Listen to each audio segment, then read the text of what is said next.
I'm going to show you how to add texture quickly. In this project, you have to have texture included into your final design.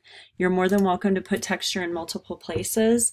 I'm just going to show you quickly how to do it to one specific area. So I'm going to add texture to his snout area, like this green color. The first thing you want to do is copy it, which is Command C, and then you want to paste it in front of the object, in front of your previous shape. So Command F. You won't exactly see that you have two shapes, but if I move this away, I can see that I do in fact have the two shapes. So my shape is automatically selected. I downloaded my texture from Flickr, and you are more than welcome to do that as well. Pixabay is a really great resource, Pixabay, or you can take pictures of different textures with your cell phone, and then you can place those into Illustrator as well.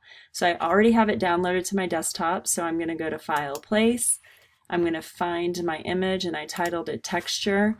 And you know, if you only want a portion of the texture to show up, I would recommend opening it up in Photoshop first, cropping it, then resaving it to your desktop so you can get the actual area. Like maybe you want this circular shape to go onto part of the eye or something of your image. So those are things that you can do in Photoshop as well.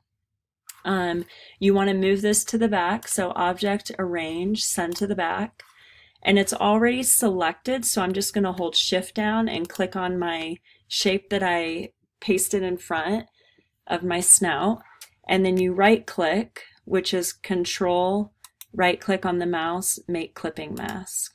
And then your image will appear into the clipping mask. Now obviously this looks a little ridiculous. You want to see the color bleed through of your original shape. So this is where the blending modes are really going to come in handy. You'll want to play with them and see which ones worked best for your design. I like overlay and soft light for this one. I think I like soft light a little better. And then I'm even going to lower my opacity because I don't want a lot of texture to show up. But if I zoom in to 100%, which is what it's going to look like printed, you can see faint texture in the background. Maybe I want it a little bit more, so I'll do 50%. Let's see, what is 70? Yeah, I think 70 looks good. So at 100%, this is what it's going to look like printed. So don't rely on what it looks like at, say, 50%. Make sure you zoom into 100.